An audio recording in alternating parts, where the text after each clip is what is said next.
உங்களுக்கு சுகர் இருக்கா? உங்களுக்கு தான் வீடியோ. சுகர் ஒரு தீர்க்க முடியாத நோய் நம்ம நம்ப வச்சிட்டாங்க. சரி விடுங்க, அதை பத்தி பேசி உங்க நேரத்தை வீணடிக்க நான் விரும்பல. உங்களுக்கு சுகர் இருந்து நீங்க டீ காப்பியே விட முடியாம நான் அதை சுகர் போட்டு இல்ல நாட்டு சக்கரை போட்டு இல்ல சுகர் ஃப்ரீ போட்டு சாப்பிட்டுட்டு இருக்கேன் அப்படின்றா நீங்க. இது என்னன்னு தெரியுதா? என்ன இது? இனிப்பு துளசி. இந்த இனிப்பு துளசியை பத்தி கூகுள் என்ன சொல்லியிருக்கின்றது அப்படியே வாசிக்கிறீங்க. ஸ்டீவியா என்று அழைக்கப்படும் சீனி துளசி ஒரு இலை மூலிகையாகவும் இது இயற்கையான இனிப்பாகவும் பயன்படுத்தலாம். இது சர்க்கரைக்கு ஆரோக்கியமான மாற்றாகும். ஏனெனில் இதில் கலோரிகள் குறைவாக உள்ளது மற்றும் இரத்த சர்க்கரை அளவை பாதிக்காது. அச்சா, காஃபி, தேநீர், தானியங்கள் மற்றும் தயிரில் பயன்படுத்தலாம். எடை இழப்புக்கு உதவக்கூடும். நல்லா கவனிச்சு பாருங்க. வெயிட் லாஸுக்கு ஒரு சூப்பரான விஷயம்.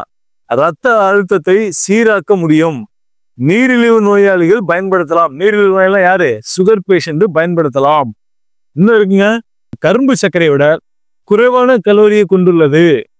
இனிப்புகளில் சர்க்கரையை மாற்றாக பயன்படுத்தலாம். என்னங்க இவ்வளவு விஷயம் இருக்கு. ஆனா இதையே நம்ம வீடுகளை பயன்படுத்துறது இல்லை. இனிமே டீ காப்பி விட முடியாதவங்க சீனிக்கு பதிலாக இதை சேர்த்துக்கிங்க. இந்த கார்பரேட் கிரிமினல் இருக்காங்க இல்ல, அவங்களுக்கு ஒன்று சொல்லிக்கிற ஆசைப்படுறேன். நல்லா இருக்க மாட்டேடா தம்பி, நல்லாவே இருக்க மாட்டேன்.